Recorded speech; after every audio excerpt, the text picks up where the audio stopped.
onto the item 1 of the agenda then, so that's declaration of interest. Any members wish to declare? But Councillor Bevan first, and then Councillor Rosser. Sorry, Leader. Yeah, can I declare an interest in item 3 on the agenda? I'm a governor of Pontygoed Primary School, and it's mentioned in the report. Okay, thanks. Councillor Rosser. Yeah, same for me, Leader. Personal interest, agenda item 3. I'm on the governing body of Treallow Primary, and that is mentioned in the report. Thank you. Okay, thanks. Councillor Lewis. Yeah, the same, declaring a personal interest for item 3. I'm a governor at YGG Abercynon, which is referenced in the report. Okay, Councillor Norris. Same item 3, governor in Cwmclydach. Councillor Hopkins. Yes, the same. I'm chair of governors at Llanharan Primary School. Okay, thanks. I also need to declare personal interest. I'm chair governors at Darnlas and Glenboy, and they are named in the report. Andy Wilkins, I can see your hand up as well. Yeah, thank you, Leader. So I wish to declare personal pecuniary interest on behalf of myself and all chief officers present in relation to agenda item 8, as our posts are referenced in the report. All chief officers will leave the meeting for this item, save for the chief executive as the author and presenter the report, and the director of human resources, who will remain in the meeting to address any member queries. Whilst I will leave the meeting during its discussion, I shall be available should any legal or constitutional queries arise during discussion. Thank you. Okay, thank you. Just check there's no other declarations from any members or officers on any other items. Councillor Bevan. Sorry, Leader, I just received advice. I think I better declare interest that I've got dispensation to speak on matters relating to the exempt report today. My daughter is a senior manager in social services, even though her post is not mentioned at all, but I thought, play safe. Okay, thanks. If there's no other declarations of interest then, I'll go on to item 2 on the agenda, which is the access and engagement improvements within democracy. Mr. Hannigan to present this report, please. Thanks, Leader. This report provides a position statement for Cabinet and follows on from the updates provided to Democratic Services back in May, and also the details that we referenced within a number of the AGM reports considered last month. Matters relating to democratic facilities are, of course, a matter for the Democratic Services Committee, and members of this committee will consider some of the detail in respect of the very detailed practicalities in terms of our hybrid meetings and webcasting next Tuesday, this formal committee meeting. As set out in the report, we are seeking to adopt an incremental approach, function by function, very similar to the approach we adopted with the rollout of virtual meetings last spring. With members briefings, familiarisation sessions, mock meetings, and we're even going to develop a tutorial video to support members transition into this new working arrangement. Following the handover of the system back in May, we are now content with this operation, so how the translation integrates, how Zoom for hybrid meetings operates, how the voting technology operates. There are some minor technical tweaks which we are currently in the process of looking at to resolve, but this does not impact upon our ability to move forward with implementation. And our focus now is very much upon the practicalities and the challenges which will present themselves through hybrid working. We do, as Democratic Services, believe the challenges to be limited and based on our experiences to date. So voting is likely to be one of these, making this a seamless process for rollout in the future, managing speakers between the floor and virtual attendance. All these matters we believe through this incremental approach we'll be able to tweak and refine through this the phased rollout described within the report. Just on voting, we have a number of options, but we are opting to progress with a ModGov voting app. So this is one which will integrate seamlessly with the new functions of ModGov described within the report. Dates are now confirmed for discussions of these new arrangements early next month with group leaders, as directed by the Deputy Leader and the Chair of the Democratic Services Committee. And the report, just finally, Leader, just details in respect to the funding bids and the support that we've received from Welsh Government. Hopefully the detail around that is self-explanatory to members, and also the detail in respect of the training and support that we'll roll out as part of this phased introduction of hybrid meetings and webcasting, live broadcasting of our meetings with Cabinet, Democratic Services and the Overview and Scrutiny Committee to first receive the support in terms of the transition to these new arrangements. Thank you, Leader. Okay, thank you. Go to Councillor Webber, please. Yeah, thank you, Leader. I'm happy to move the recommendations, small 1 to 6 in the report. Mr. Hannigan pointed out that it will be a phased approach. It's positive to see we've received the level of grant funding that we have from the Digital Democracy Fund. I think training is a vitally important aspect for members. Some members, including myself, may need more training than others, but we need to ensure that we give our members as much training as it takes with the new system. I'm also pleased that we are continuing to support our town and community councils, Leader. So I'm happy to move those recommendations contained in the report. Thank you. Okay, thanks. I can't see any other speakers, so it's been moved. Can I ask if it's seconded? Yeah, I see Councillor Bevans indicating seconded. In that case, ask for a show of hands on camera from everybody if you're in agreement. Okay, that's clearly carried. On to item 3 then, which is the additional repairs and maintenance investment in schools. And I go to Andrea Richards, please, to present this. Leader, the report provides members with details of further repairs and maintenance works for approval for 2021-22 as a result of additional funding awarded by Welsh Government in March 21 and supplemented by Council's earmark reserves. Members will see from the detail in paragraph 4.1, additional funding of 3.580 million has been allocated to the Council for repairs and maintenance to our schools from Welsh Government and generously topped up with £1 million of Council investment. And this will continue to deliver the Council's long-term strategic investment programme of modernisation. This additional funding, approved by Cabinet on the 29th of April 2021, will build upon the success already realised through our school modernisation programme and will create more 21st century school environments to provide the best learning provision, supporting successful outcomes for our young people and the wider community. Paragraph 4.2 members highlights the challenges COVID-19 has thrown up in terms of complying with the Welsh Government operational guidance and keeping our schools safe places to learn and teach. Given the diverse nature of our school sites and buildings in terms of age, layouts and design. As a result, we have faced challenges in terms of providing flexible spaces, adequate circulation areas, well-ventilated areas and fit-for-purpose spaces to support learning. Members will note that in paragraph 4.3, this investment will continue to fulfil improvements to the learning environment, as well as ensuring we provide well-ventilated teaching spaces and enhanced outdoor areas. Members will note in the report the success in the Council's provision recently of outdoor canopies. These have been well utilised in both teaching and learning and provided all important additional usable external space, taking the pressure off the indoor environment. We've been inundated with requests for canopies and would like to deliver many more in our schools. Paragraph 4.4 highlights the proposed investment in the 7 categories, and Appendix 1 provides details of the proposed schemes across our school sites. These works highlighted will be carried out as soon as practically possible, in full collaboration with individual schools, and this will mitigate any disruption and ensure continued operation of all schools at this challenging time. Therefore, to conclude, Leader, this report recommends opportunities to invest 3.58 million of additional works at our schools, and the works will have an immediate impact on improving the fabric of the schools, enhancing the learning environment both internally and externally. And school governors and teachers are extremely grateful for the additional investment and support. Therefore, Leader, I refer you to the recommendations in the report. Thank you, Leader.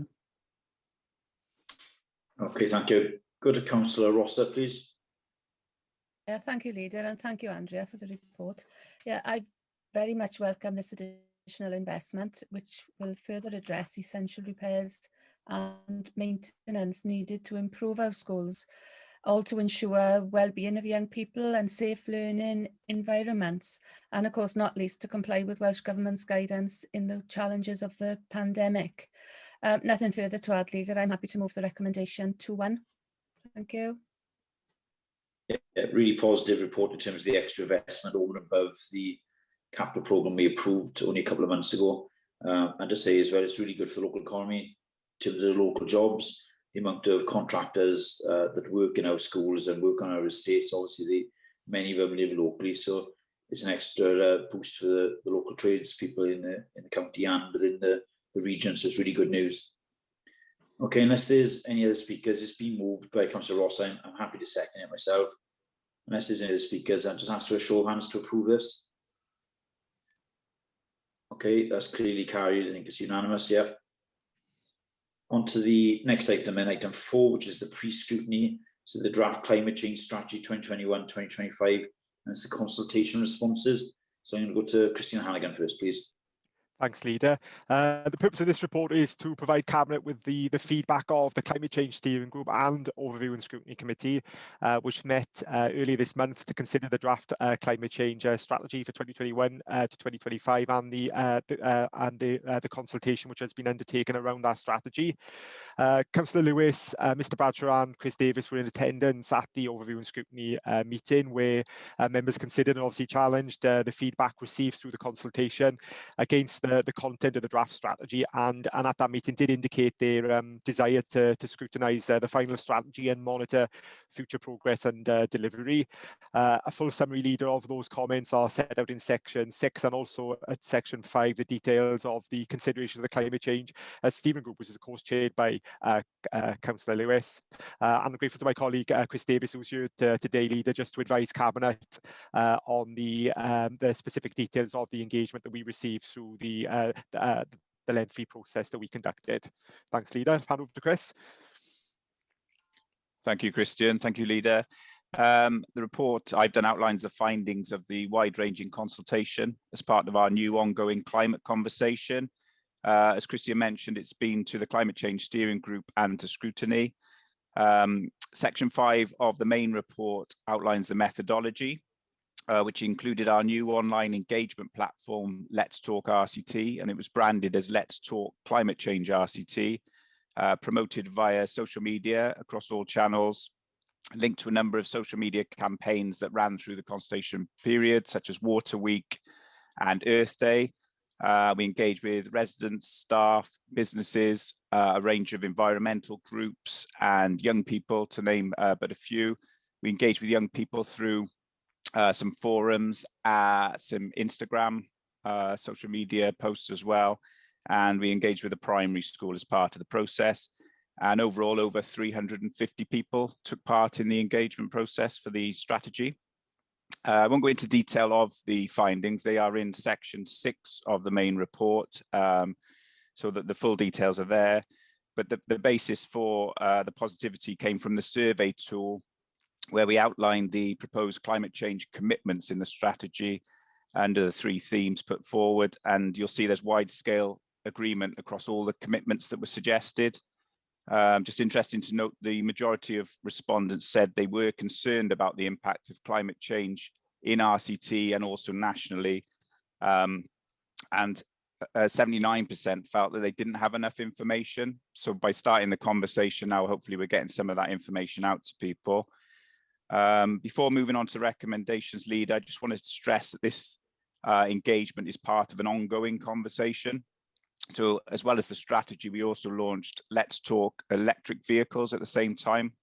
which is going to help develop the electric vehicle charging point strategy, working with Dave Powell's team. And as you may have seen, we're currently running Let's Talk Wildflowers, which is on the site at the moment. And we've got a list of projects, climate change related, that will join the site going forward. So I'm happy to take questions, Leader, or move to the recommendations.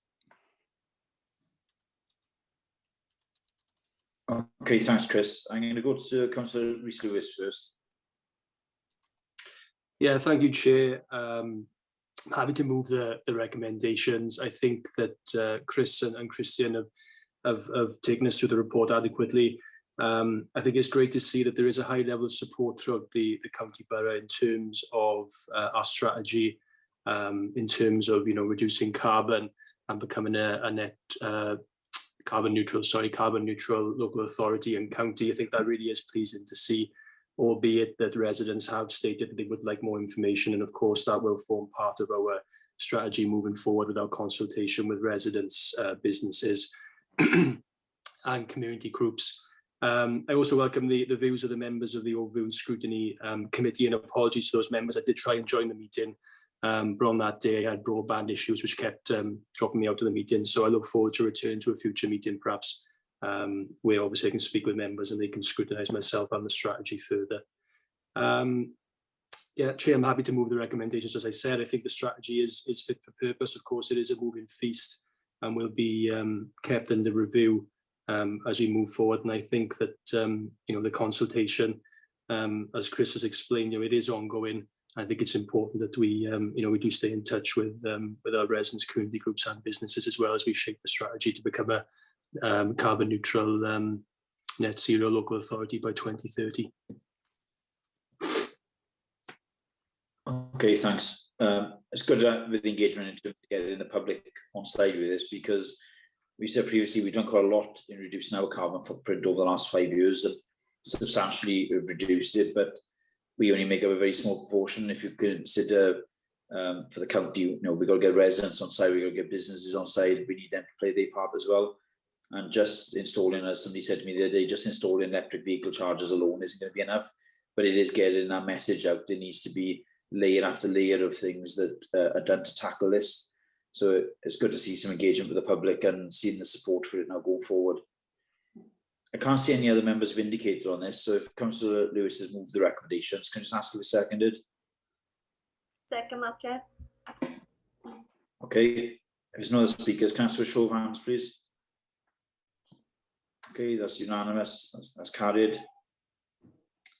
On to the next item on the agenda then, which is item 5. This is the Queen's Green Canopy Project 2021 to 2022, recommendations of the Climate Change Cabinet Steering Group again. Mr. Hannigan, is it? Yes, thanks, Leader. It's me, Leader. Just to very much to present for Cabinet the discussions of the Climate Change Steering Group in respect to the Green Canopy Project, which seeks support for the council to participate in this initiative to celebrate obviously the Queen's Platinum Jubilee next year. As indicated in the report, an initial search of council-owned land to establish the extent of ancient woodland during RCT, so sites that were wooded in from as far back as 1600, is currently underway. And the report also details the procedure to assess applications to plant trees on council-owned land is also proposed within the report. And I say self-explanatory, but the report describes that the council may wish to consider a tree planting programme to commemorate the Jubilee in support of the wider initiative. Thank you, Leader. Okay, thanks. Councillor Lewis again.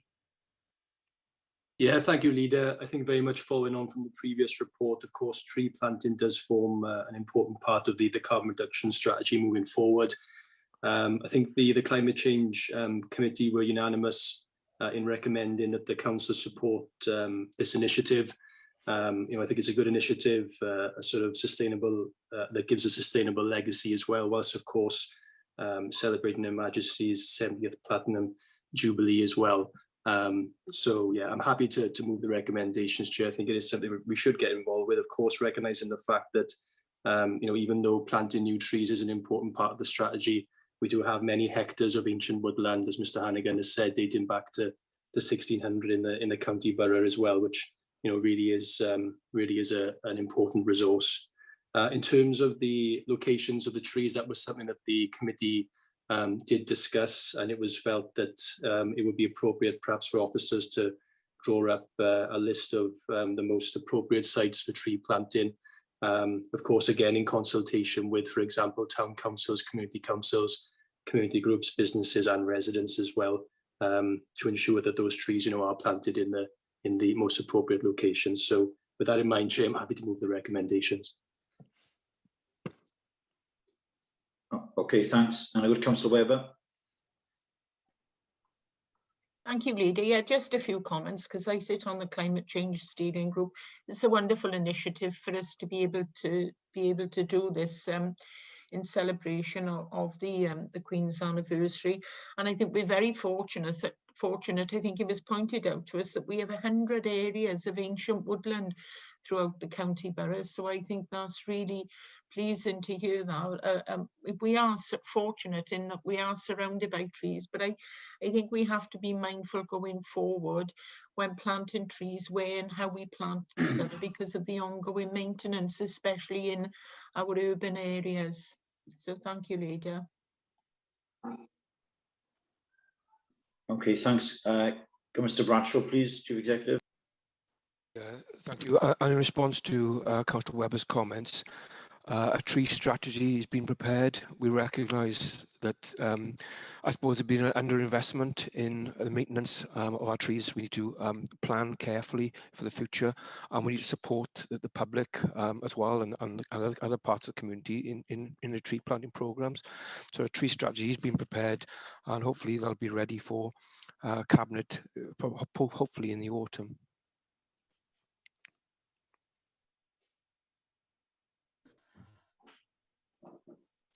Okay, thank you. Can't see any other speakers on this item, so it's been moved and seconded. So members happy just to agree the recommendations? Okay, that's clearly carried. There is then some further items which you'll see in the additional items to the agenda. So for this, I need to go into camera now, which will be to pass the following resolution. That is that the press and public be excluded from the meeting under section 100A part 4 of the Local Government Act as amended for the following items of business on the grounds that it involves the likely disclosure of exempt information as defined in paragraphs 12 and 13 of part 4 of the schedule 12A of the Act. So can I ask members if you agree that, please? Yeah, I'll move that, Leader. Okay, that's been agreed. So we exclude the press and public, and at this point I believe officers will declare an interest and leave the meeting as well, other than the Chief Executive and the Director of HR. That's correct, Leader.